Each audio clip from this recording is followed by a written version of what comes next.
मेरी जिंदगी का सबसे भयानक दिन था।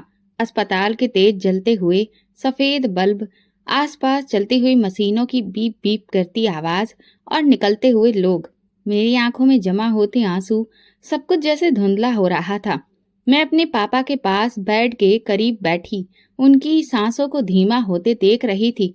डॉक्टर ने कहा था कि अगर तुरंत ऑपरेशन नहीं हुआ तो वो कुछ ही घंटे के मेहमान हैं, लेकिन मेरे पास पैसे नहीं थे।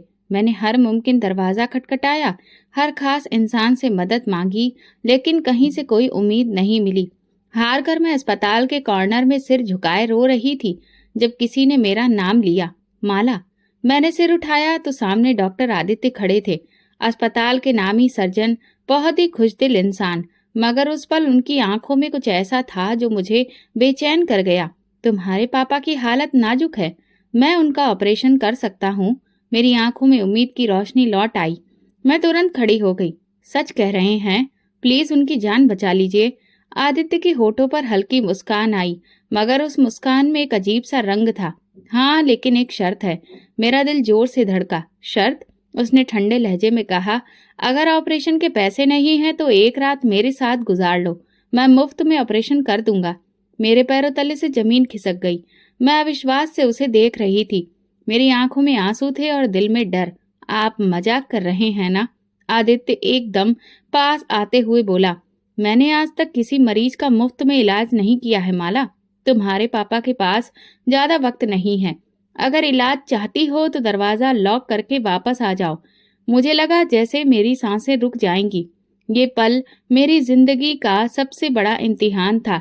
मैं क्या करती? अपने पापा को तड़प तड़प कर मरते देखती या अपनी इज्जत की कुर्बानी देकर उनकी जान बचा लेती? मेरे हाथ पसीने से भीग चुके थे, सांसें तेज थीं। मैंने एक आखिरी बार अपने पापा के बेड की तरफ देखा। उनके चेहरे पर मौत की झलक दिख रही थी।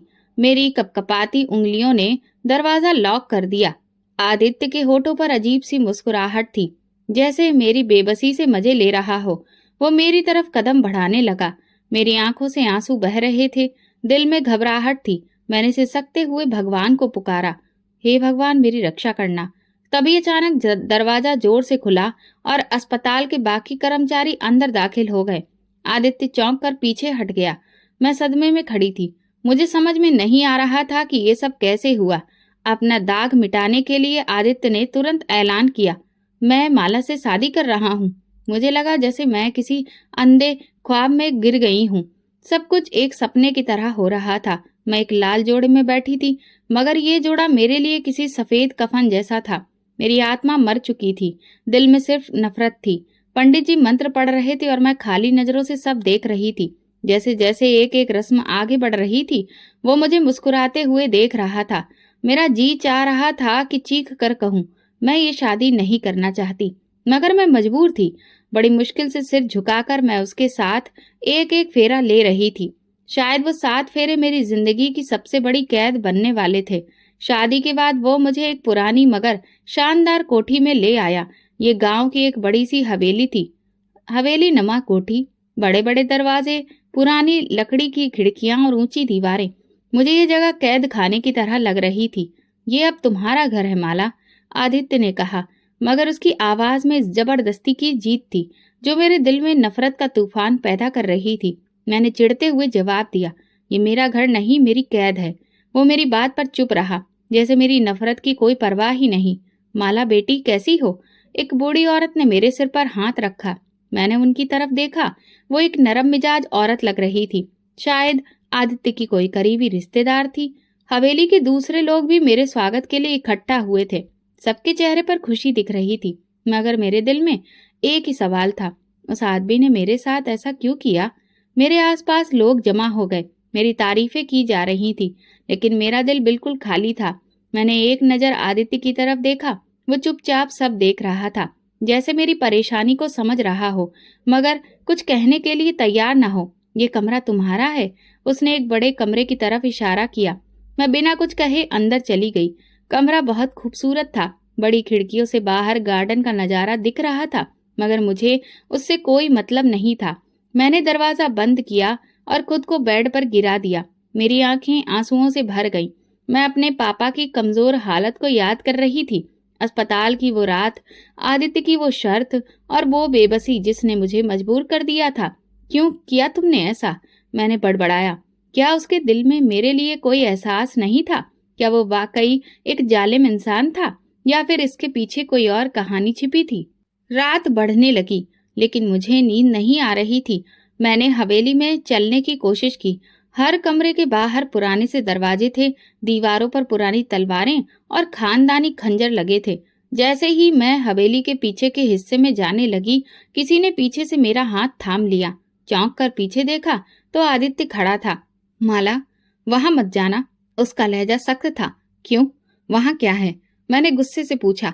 उसकी आंखों में पल भर के लिए उलझन नजर आई। फिर धीरे से बोला, जो चीज ना जानो बेहतर है उनके पीछे नहीं जाना चाहिए। कहकर वो वापस चला गया और मेरे अंदर एक तंज पैदा हो गया। आदित्य खामोशी से कमरे में दाखिल हुआ। मैं पलंग के कोने पर बैठी हुई थी। सोच रही थी कि अब क्या होगा। क्या वो मेरी कुर्बानी चाहेगा? क्या मुझे उसके करीब जाना पड़ेगा? मेरे दिल में नफरत और खौफ की मिलीजुली भावना थी, मगर मेरी इच्छा के विरुद्ध वो मेरे करीब बैठा और संजीदगी से बोला, माला, मुझे तुमसे एक वादा लेना है। मैं हरकत में आ गई। कैसा वादा? उसने मेरी आंखों में झांकते हुए कहा, तुम हवेली के पिछले हिस्से में कभी नहीं जाओगी। मेरे माथे पर बल पड़ गए। क्यों? वहां ऐसा क्या है? उसके चेहरे पर एक पल के लिए अजीब सी सख्ती आई, जैसे मैंने कोई ऐसा सवाल पूछ लिया हो जो उसे बिल्कुल भी बर्दाश्त नहीं था। तुम्हें ये जानने की जरूरत नहीं, बस इतना याद रखो, वहां जाना मना है। उसका लहजा ऐसा था जैसे कोई बहुत बड़ा हुक्म दे रहा हो। मुझे उसकी ये सख्ती बिल्कुल बर्दाश्त नहीं हो रही थी। आखिर ऐसा क्या था जो वो मुझसे छुपा रहा था? मैं चुपचाप सिर हिलाने लगी, मगर मेरे दिल में बेशुमार सवाल पैदा हो चुके थे। रात के दूसरे पहर नींद मेरी आंखों से कोसों दूर थी। मैं करवटें बदलती रही, मगर दिल में वही सवाल उठ रहा था। हवेली के पिछले हिस्से में ऐसा क्या है जो आदित्य छुपाना चाहता है? मैंने हवेली के नक्शे को अपने मन में एक एक करके याद करना शुरू किया। मैंने ध्यान दिया कि जब दिन में मेहमान आए थे तब भी कोई उस तरफ नहीं गया था। यहाँ तक कि हवेली के नौकर भी उस हिस्से की तरफ देखने से बच रहे थे। मेरी बेचैनी बढ़ने लगी। अचानक रात की खामोशी में किसी के कदमों की आवाज सुनाई दी। मैंने धड़कते दिल के साथ कदम बढ़ाया और तभी दरवाजे के पास आई कदमों की आवाज हवेली के पिछले हिस्से की तरफ जा रही थी। मैंने धीरे से दरवाजा खोला और बरामदे में कदम रखा। ठंडी हवा मेरे चेहरे से टकराई, मगर मैंने परवाह नहीं की। जैसे ही मैं हवेली के पिछले हिस्से की तरफ बढ़ी, एक पुराना जंग लगा दरवाजा मेरे सामने आ गया। दरवाजे के पीछे घना अंधेरा था, जैसे कि वहां कोई राज दफन हो। मैंने हाथ आगे बढ़ाया कि अचानक किसी ने मेरा कंधा पकड़ लिया। मैं घबराकर पीछे मुड़ी और जो चेहरा मेरे सामने था उसने मेरी जान निकाल दी।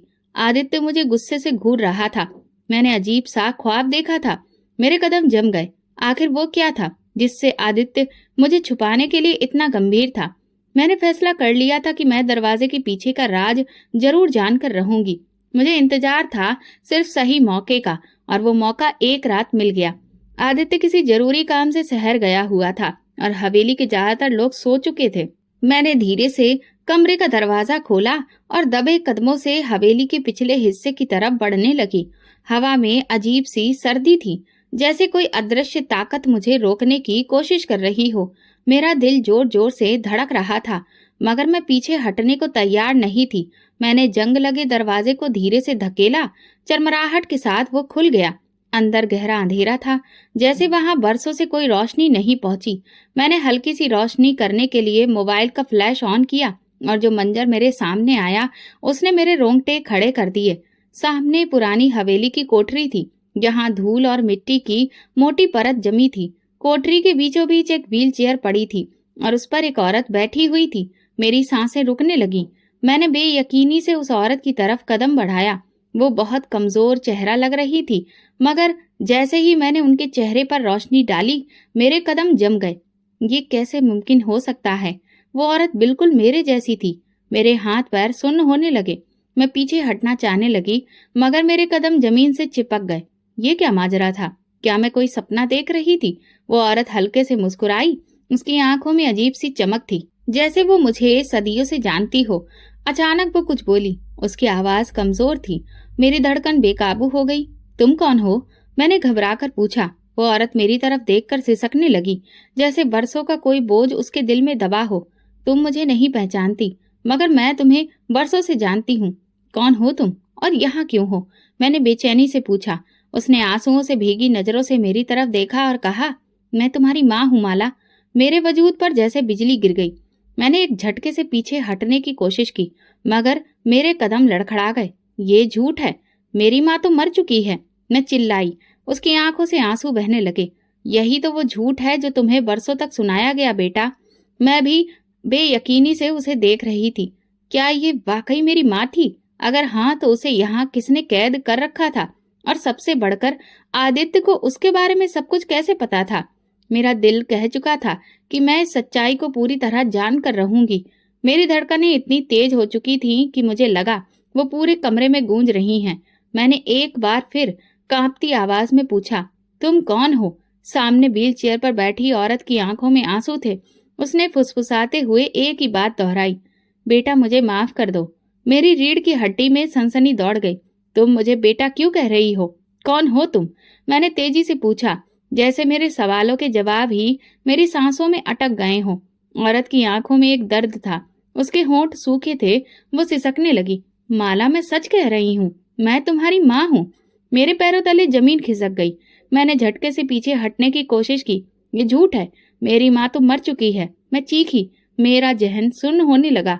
मैंने तुरंत दीवार का सहारा लिया। ये मुमकिन नहीं हो सकता। अगर तुम मेरी माँ हो तो तुम यहाँ इस हालत में क्यों हो? व्हीलचेयर पर बैठी औरत ने गहरी सांस ली और अपनी जख्मी उंगलियों को आपस में जोड़ते हुए कहा, ये एक दुख भरी कहानी है, एक ऐसी कहानी जिसमें तुम्हारा बाप ही सबसे बड़ा विलेन था। मैं हैरत और खौफ से उसे देखने लगी। क्या मतलब? पापा? वो तो हमेशा तुम्हें याद करके रोते थे। वो तल्ख मुस्कुराहट के साथ बोली, ये भी एक झूठ था माला। मेरे अंदर बेचैनी बढ़ने लगी। तुम्हारा बाप एक जालिम और बेदर्द इंसान था। वो मुझे जीता था, जैसे कि कोई बड़ी जीत हो। मेरी आंखें फैल गईं। एक रात जब मैंने उसके गुनाह के खिलाफ आवाज उठाई तो उसने मुझे अपने दोस्तों के हवाले कर दिया। ये सुनकर मैं कांप उठी। मैंने मुश्किल से बोली, ये सच नहीं हो सकता। मेरी माँ की आंखों में गुस्सा और तकलीफ झलक रही थी। ये वही सच्चाई है जो तुमसे छुपाई गई। मैं किसी तरह बचकर निकल आई, मगर तुम्हें साथ नहीं ले जा सकी। मैं मरी नहीं थी माला, मगर तुम्हारे बाप ने मुझे तुम्हारी जिंदगी से हमेशा के लिए मिटा दिया। मेरे दिमाग में धमाका हुआ। आदित्य सब कुछ जानता था, मगर वो ये सब क्यों छुपा रहा था? और अगर मेरी माँ को वो जानता था तो उसने उन्हें इस तरह कैद में क्यों रखा था? मेरे सवाल बढ़ते जा रहे थे। मैंने ठान लिया था कि मैं सबका जवाब लेकर रहूंगी। ये मुमकिन नहीं। मुझे तो हमेशा बताया गया कि तुम मर चुकी हो। मेरी आंखों में दर्द उतर आया। उसने मेरे हाथों को थामने की कोशिश की, पर मैं पीछे हट गई। मुझे पता था कि तुम्हें मेरी सच्चाई कबूल करने में मुश्किल होगी। वो नम आंखों से बोली, मगर बेटा, मैंने तुम्हें कभी नहीं छोड़ा था। तुम्हारे बाप ने मुझे तुमसे छीन लिया था। मेरी सांसें अटकने लगी। लेकिन पापा, वो तो हमेशा तुम्हें याद करके रोते थे, तुम्हारी तस्वीर के आगे बैठे रहते थे। माँ की आंखों में तीखी चमक आई। वो सब झूठ था माला। तुम्हारे बाप ने मुझे अपने दोस्तों के आगे हार दिया था। वो मुझे एक चीज समझता था, एक जायदाद, जिसे वो जब चाहता बेच देता। नहीं, मैंने कांपते हुए इनकार में सिर हिलाने लगी। ये सच नहीं हो सकता। माँ की आंखों में आंसू थे, मगर उनके शब्द मेरे दिल में उतर रहे थे। मैं बड़ी मुश्किल से दरिंदों के चुंगल से बचकर निकली थी, मगर मैं तुम्हें साथ नहीं ले जा सकी, क्योंकि तुम्हारा बाप तुम्हें भी मेरे खिलाफ कर चुका था। मुझे ऐसा लगा जैसे किसी ने मुझे जोर का झटका दिया हो। वो बाप जिसे मैं हमेशा अपनी ताकत समझती थी, हकीकत में मेरी जिंदगी का सबसे बड़ा धोखा निकला।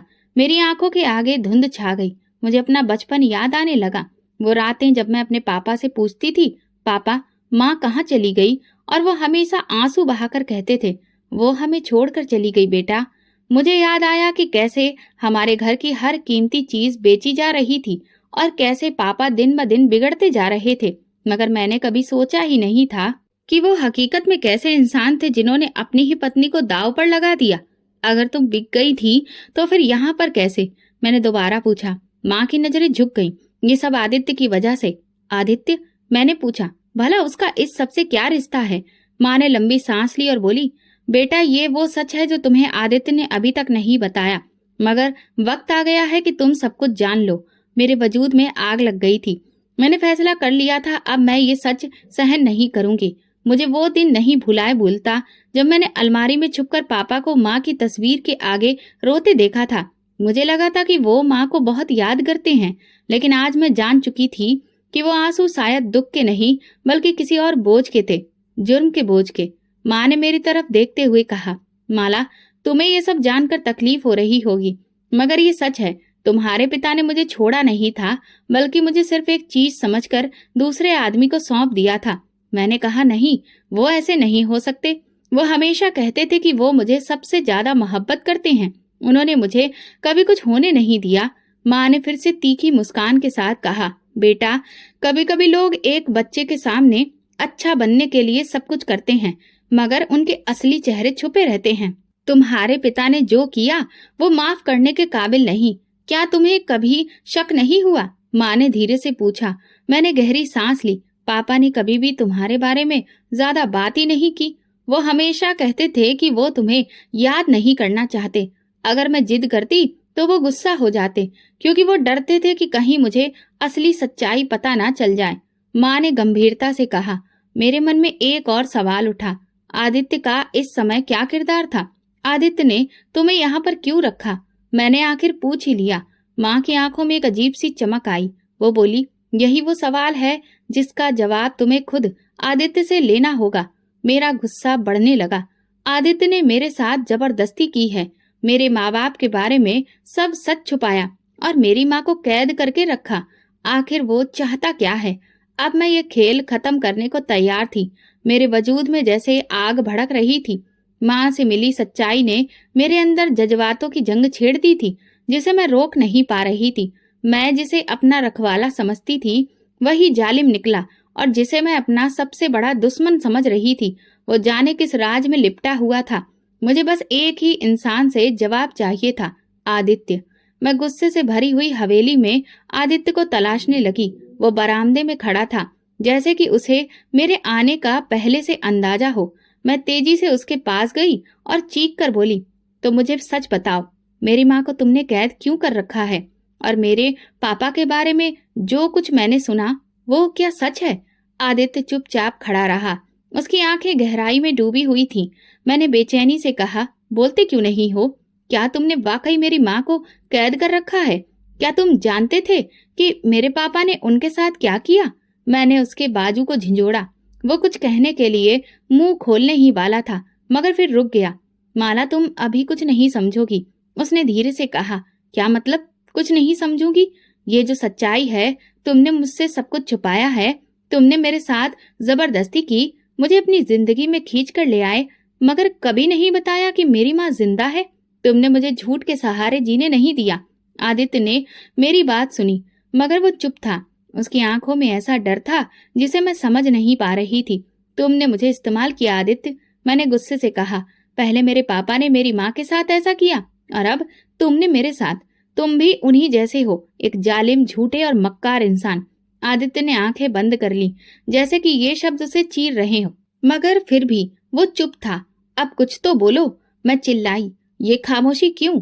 मैं भी एक इंसान हूँ, सब कुछ जानने का हक रखती हूँ। मैंने उसे झूठा कहा, मक्कार कहा, मगर उसने कोई सफाई नहीं दी। क्या वो सच में मुजरिम था, या फिर कोई और सच्चाई थी जो वो मुझे नहीं बता रहा था? मैंने खुद से वादा किया कि मैं इस खामोशी के पीछे का राज जानकर रहूंगी, चाहे कुछ भी हो जाए। मैं हवेली के बड़े आंगन में खड़ी थी। मेरा दिल कह रहा था कि आदित्य के पास जरूर कोई जवाब होगा, मगर दिमाग यही कह रहा था कि उस इंसान ने मेरे साथ जबरदस्ती की, मुझे मेरी माँ से दूर रखा और मेरी जिंदगी को अपने काबू में कर लिया। ये सब जानकर भी मैं उस पर यकीन कैसे करूं? माला, मैं चौंक कर पलटी। वो हवेली के दरवाजे पर खड़ा था। उसकी आंखों में गहरी संजीदगी थी, जो मुझे एहसास दिला रही थी। क्या तुम अपनी सफाई में कुछ नहीं कहोगे? मैंने जहर भरे लहजे में कहा। उसने मेरी तरफ कदम बढ़ाया। देखो माला, कुछ चीजें वक्त से पहले नहीं बताई जा सकती। तुम्हारी माँ ने जो कुछ कहा वो सच है, मगर वो कहानी पूरी नहीं है। मेरे अंदर जैसे आग भड़क उठी। अच्छा, कहानी पूरी नहीं है तो फिर बताओ ना, तुमने मुझे अंधेरे में क्यों रखा? क्यों मेरी माँ को कैद किया? क्यों मुझे जबरदस्ती अपनी जिंदगी में घसीटा? तुम भी मेरे पापा जैसे हो आदित्य। आदित्य के चेहरे पर दुख झलकने लगा, लेकिन उसने खुद को संभाला। जब वक्त आएगा तब बता दूंगा। मैं फिर चीखी, ये वक्त नहीं है। क्या ये वक्त तब आएगा जब सब कुछ तुम्हारे काबू में होगा? जैसे मेरे पापा ने मेरी माँ को बेच दिया था, वैसे ही तुमने मेरी मजबूरी का फायदा उठाया है। आदित्य ने गहरी सांस ली, मगर फिर भी कुछ ना कहा। तुम्हारे पास कोई जवाब नहीं है आदित्य, क्योंकि तुम भी वैसे ही हो जैसे मेरे पापा, जालिम खुदगर्ज। आदित्य की मुट्ठियां भींच गईं, मगर वो अभी भी चुप था। ये खामोशी मुझे बहुत परेशान कर रही थी। अगर वो वाकई जालिम था तो वो कोई जवाब क्यों नहीं दे रहा था? मेरे अंदर जैसे कुछ टूट रहा था। क्या उसकी इस खामोशी में कोई राज छुपा था? मैंने खुद से वादा किया कि मैं आदित्य का राज जानकर रहूंगी, चाहे उसके लिए मुझे कितनी ही नफरत क्यों न झेलनी पड़े। हवेली की दीवारें मुझे कैद सी महसूस हो रही थी। हर गुजरते लम्हे के साथ मेरा मन उलझता जा रहा था। आदित्य की खामोशी मुझे बेचैन कर रही थी और उसके राज का बोझ मेरे दिल पर बढ़ता जा रहा था। आखिर वो चाहता क्या है? मैंने खुद से कहा, मेरे सवालों के जवाब शायद हवेली से बाहर मिल सकते हैं। इसलिए मैंने फैसला किया कि मैं गांव के लोगों से बात करूंगी। शायद वे मुझे कुछ ऐसा बता सकें जो आदित्य मुझसे छुपा रहा था। मैंने मौका देखकर एक दिन हवेली के पास एक बड़े से पेड़ के नीचे एक जो पुराना सा कुआं था, वहां पर बैठी बुजुर्ग औरत से बात करने की कोशिश की। वो शायद हवेली के नौकरों में से एक थी, क्योंकि वो मुझे देखकर तुरंत खड़ी हो गई और इज्जत से बोली, बेटी तुम यहाँ कैसे? मैंने भी उन्हें नमस्ते किया, फिर पूछा, क्या आप मुझे आदित्य के बारे में कुछ बता सकती हैं? उस औरत के चेहरे पर नरमी आ गई। वो तुम्हारे लिए हमेशा दीवार बनकर खड़ा रहा। उसने तुम्हें बचाने के लिए वो सब कुछ किया जो कोई और नहीं कर सकता था। मेरी आंखों में हैरत थी। बचाने के लिए? भला कैसे बचाया? बूढ़ी औरत ने मेरी तरफ अफसोस भरी नजरों से देखा। बेटी, क्या तुम जानती हो कि तुम्हारा बाप एक जालिम इंसान था? वो तुम्हें भी बेच देता, जैसे उसने तुम्हारी माँ के साथ किया था। मेरी सांसें रुकने लगी। क्या मतलब? मैंने अविश्वास से पूछा। आदित्य को जब तुम्हारे पापा की असलियत का पता चला तो वो बरसों से तुम पर नजर रखे हुए था। वो चाहता था कि तुम्हारे पापा तुम्हें किसी गलत हाथों में ना दे दें, इसलिए वो तुम्हारी सुरक्षा करता रहा, मगर उसने तुम्हें कभी इस बारे में नहीं बताया। मेरी आंखों के सामने धुंधला छाने लगा। ये कैसे मुमकिन था? मैंने खुद को संभालते हुए सवाल किया, लेकिन अगर वो वाकई मेरी सुरक्षा कर रहा था तो उसने मुझसे जबरदस्ती शादी क्यों की? अगर वो मेरा रखवाला था तो मुझसे झूठ क्यों बोलता रहा? बूढ़ी औरत ने अफसोस से कहा, क्योंकि अगर वो तुम्हें सब कुछ बता देता तो शायद तुम उस पर भरोसा नहीं करती और तुम्हारे पापा तुम्हें किसी और के हवाले कर देते, जैसे वो पहले करने वाले थे। मेरी सोच उलझने लगी। क्या सच में आदित्य ने मुझे बचाने के लिए ये सब किया था, या ये भी किसी और चाल का हिस्सा था? मेरा दिल मानने को तैयार नहीं था। मैंने खुद को यकीन दिलाया, नहीं, वो भी धोखेबाज है। वो मुझे मजबूर नहीं करता। अगर वो वाकई मेरा भला चाहता होता। लेकिन एक सवाल मेरे दिल में गूंज रहा था, अगर वो सच में नेक होता तो अब तक अपनी सफाई क्यों नहीं दी? मेरी दुनिया उलट पुलट हो चुकी थी, मगर जो बातें अब मैं सुन रही थी वो मेरे लिए किसी और झटके से कम नहीं थी। लेकिन मैं कैसे मान लूं कि वो सच में मेरा भला चाहता है? जब मैं वापस हवेली पहुंची तो मेरा मन उलझा हुआ था। हर तरफ सवाल ही सवाल, लेकिन जवाब कोई नहीं। मैंने खुद को समझाने की कोशिश की, ये सब झूठ हो सकता है। शायद आदित्य ने सबको खरीद रखा हो ताकि वो मेरे सामने अच्छा इंसान बन सके। लेकिन फिर दिमाग में वो पल आया जब मैं आदित्य को खामोश खड़ा पाया था, जब मैंने उसे झूठा और मक्कार कहा था।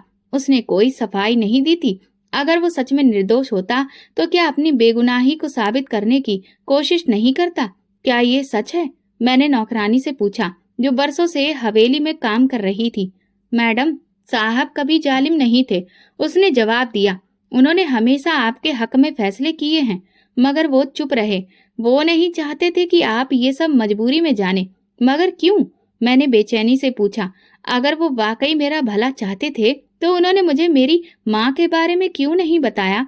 उन्होंने मुझे सब कुछ पहले क्यों नहीं बताया? नौकरानी ने मेरी तरफ अफसोस से देखा, जैसे मेरे सवाल का जवाब देना उसके बस में ना हो। आप खुद साहब से पूछे तो बेहतर होगा मैडम। सच हमेशा दो तरफा रुख रखता है, कभी एक तरफ से मत देखिए। मैंने नजरें झुका ली। मेरे अंदर जंग चल रही थी। मैंने हमेशा आदित्य को जालिम समझा, मगर अब हर रास्ता मुझे किसी और तरफ लेकर जा रहा था। क्या आदित्य सच में अच्छा इंसान था? क्या वो मुझे मेरी बर्बादी से बचाने के लिए मेरी जिंदगी में आया था? मगर वो इतना अच्छा कैसे हो सकता है? मैंने फैसला किया, अब मैं ये राज खुद आदित्य से पूछूंगी। मुझे हर सवाल का जवाब चाहिए था। अब वो मुझसे और कुछ नहीं छुपा सकता। मैंने खुद से वादा किया, या तो वो अपनी सच्चाई मेरे सामने रखेगा या फिर मैं खुद उसका पर्दाफाश कर दूंगी। लेकिन मुझे नहीं पता था कि जो सच्चाई मेरे सामने आएगी वो किसी कयामत से कम नहीं होगी। मेरे पापा, वो इंसान जिसे मैं हमेशा अपना हीरो समझती थी, जिसके लिए मैं आदित्य से नफरत करती रही, वो कातिल निकला। और जिसका बाप मारा गया, वही शख्स आज मेरी जिंदगी में सबसे करीब आकर मुझे बचाने की कोशिश कर रहा था।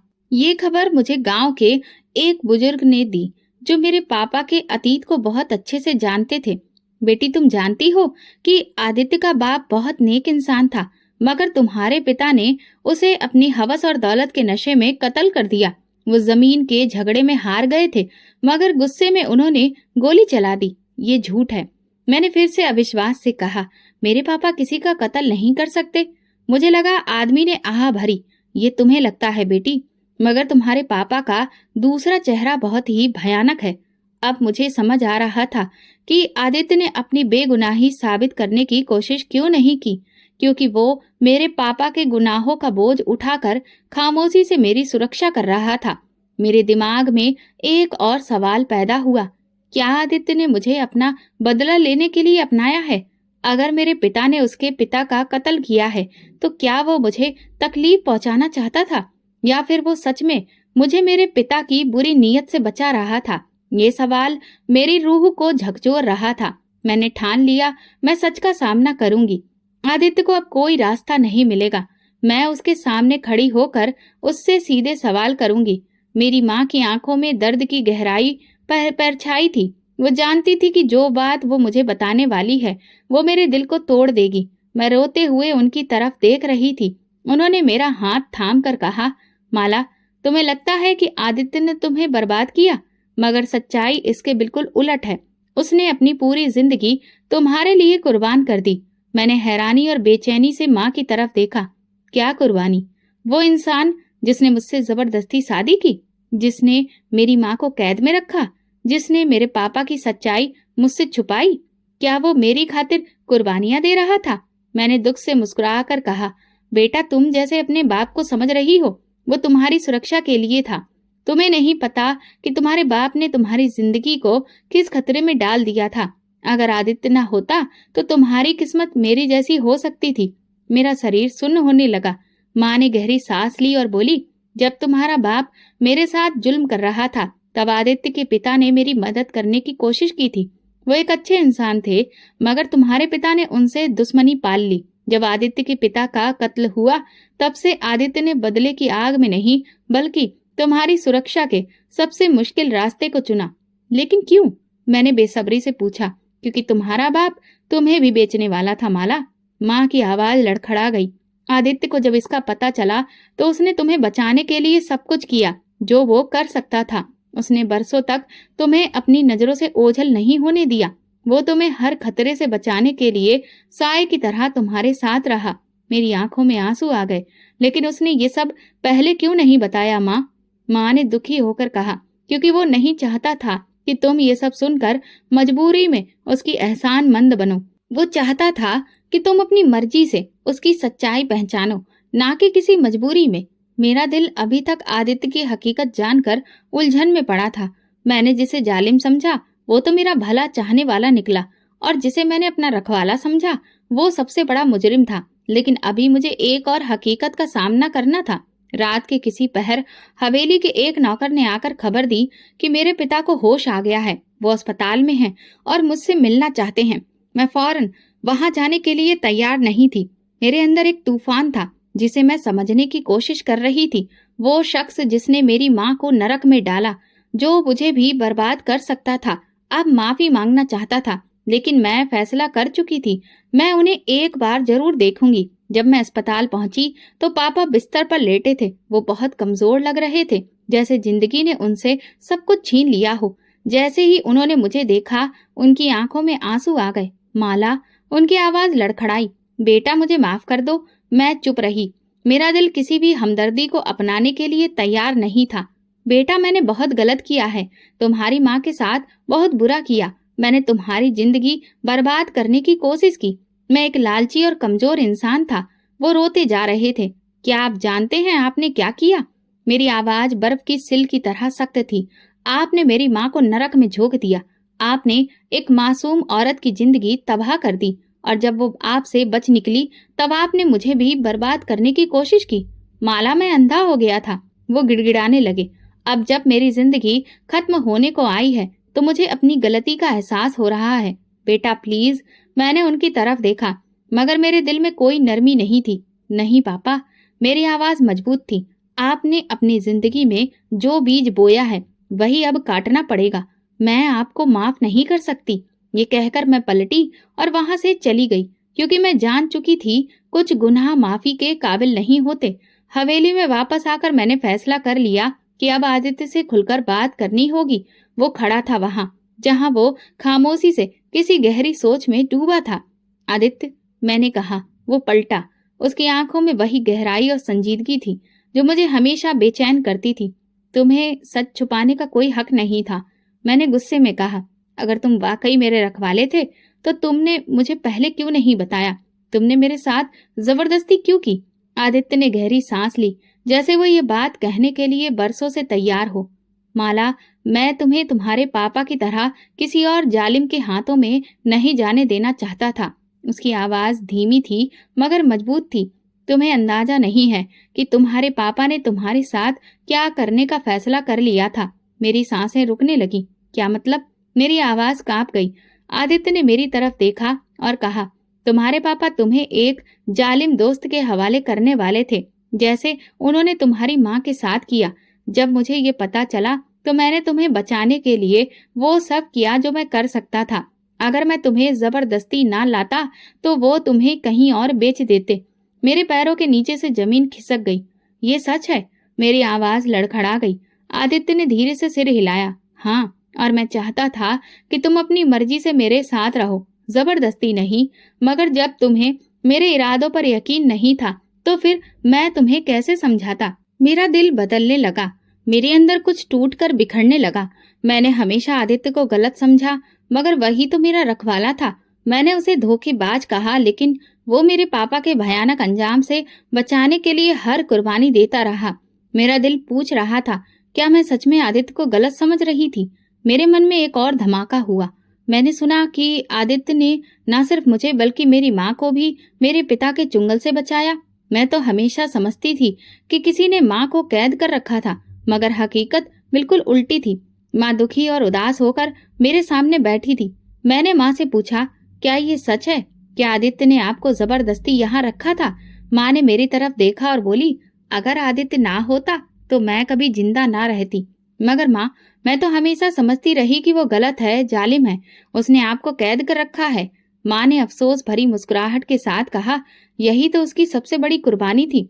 उसने सबको अपना दुश्मन बनने दिया, लेकिन हमें सुरक्षित रखा। मैंने अतीत के दरवाजे खोले। जब मैं तुम्हारे पिता के जुल्म से किसी तरह बचकर निकली तो दर दर भटक रही थी। मुझे कोई पनाह नहीं मिल रही थी। मैं भागती रही, छुपती रही, मगर तुम्हारे पिता के लोग मेरे पीछे पड़े थे।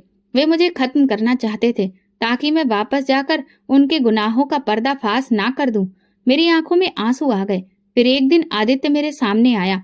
मैं उसे नहीं जानती थी, मगर उसकी आंखों में सच्चाई थी। उसने कहा, मैं आपको सुरक्षित जगह पर ले जा सकता हूँ, मगर आपको मुझ पर भरोसा करना होगा। मैं डर रही थी, मगर मेरे पास और कोई रास्ता नहीं था। उसने मुझे यहाँ लाकर छुपा दिया, मगर ये कैद नहीं थी। उसने मुझे हर सुविधा दी, मेरी इज्जत की, सुरक्षा की, और सबसे बढ़कर तुम्हारे पिता से मेरी जिंदगी बचाई। वह हमेशा उसे गलत समझती रही। मेरा दिल जैसे टुकड़ा टुकड़ा हो गया। वो तो बहुत अच्छा था। अब मुझे सच पता चल चुका था। वो इंसान था जिसने अपनी मोहब्बत, अपनी खुशी और अपनी इज्जत तक दांव पर लगा दी, मगर कभी अपनी नीयत की सफाई नहीं दी। मैंने तुरंत पूछा, आदित्य कहाँ है? हवेली की पुरानी नौकरानी जो हर बात जानती थी, उसने दुख से सर झुका लिया। मैडम, साहब तो रात को हवेली छोड़कर जा चुके हैं। वो कहकर गए हैं कि आपकी जिंदगी में जबरदस्ती शामिल नहीं होना चाहते। वो आपको अपनी मर्जी से जीने का हक देना चाहते हैं। मुझे लगा जैसे किसी ने मेरा दिल मुट्ठी में जकड़ लिया हो। मैंने कहा नहीं, वो मुझे छोड़कर नहीं जा सकते। मैं उनके साथ जुड़ी हूँ। मैंने उनसे नफरत की, मगर वो मुझे छोड़कर कैसे चले गए? नौकरानी की आंखें भीग गईं। वो खुद को गुनहगार समझ रहे थे मैडम। उन्हें लगता है कि उन्होंने आपकी जिंदगी में जबरदस्ती करके ठीक नहीं किया। वो नहीं चाहते कि आप एक ऐसे इंसान के साथ जिंदगी गुजारें जिसे आपने हमेशा गलत समझा। मेरे अंदर खालीपन फैल गया। ये मैंने क्या कर दिया? मैंने उस इंसान को ठुकराया जिसने मेरे लिए अपनी जिंदगी का सबसे बड़ा फैसला लिया। मैंने नौकरानी से मजबूत लहजे में पूछा, कहाँ जा सकता है वो? मुझे उसका पता चाहिए। नौकरानी ने कहा, वो किसी को बताकर नहीं गए। मुझे कोई रास्ता निकालना ही था। मैंने फैसला किया कि मैं शहर के हर कोने में उसकी तलाश करूंगी। उसके पुराने जानने वालों, हवेली के नौकरों और अस्पताल के डॉक्टरों से पूछूंगी, मगर सब यही कह रहे थे कि आदित्य साहब किसी को कुछ बताकर नहीं गए। ये कैसे मुमकिन था? आदित्य कभी मुझे इस तरह से बेसहारा छोड़कर नहीं जा सकता। फिर वो खुद को अकेला क्यों कर रहा है? तभी मुझे याद आया कि बचपन में आदित्य अक्सर एक वीरान इलाके में जाया करता था, जहां उसके पिता का पुराना फार्म हाउस था। ये बात मुझे घर के पुराने नौकर ने बताई थी। मेरी गाड़ी सुनसान रास्ते पर दौड़ रही थी। शाम ढल रही थी। हर तरफ सन्नाटा था। जैसे ही मैं फार्म हाउस के पास पहुंची, दरवाजा हल्का सा खुला नजर आया। मैं बेचैनी से अंदर गई। वहां एक पुरानी कुर्सी पर आदित्य खामोशी से बैठा था। मेरी आहट पर उसने सिर उठाया। जैसे ही उसकी नजर मुझ पर पड़ी, वो हैरानी से बोला, तुम? मैं गुस्से और दर्द के साथ बोली, तुमने सोचा भी कैसे कि मुझे छोड़कर चले जाओगे और मैं तुम्हें ढूंढ नहीं पाऊंगी? वो चुप रहा, जैसे उसे यकीन नहीं आ रहा हो कि मैं सच में उसके सामने खड़ी हूँ। तुम मुझसे क्यों दूर जा रहे थे आदित्य? मेरी आवाज लड़खड़ा गई।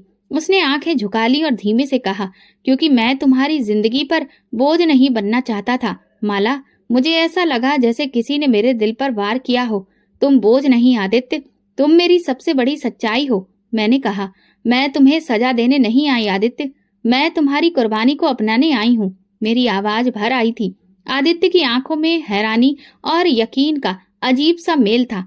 वो मुझे ऐसे देख रहा था जैसे बरसों से मेरी ये बातें सुनने को तरस रहा हो। माला, क्या तुम सच में मेरे साथ रहना चाहती हो? जबरदस्ती के बिना, सिर्फ अपनी मर्जी से? आदित्य ने पूछा।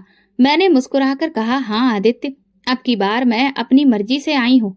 आदित्य ने मेरा हाथ थाम लिया और मैंने महसूस किया कि मेरी अंधी मोहब्बत ने आखिरकार रोशनी को देख लिया था।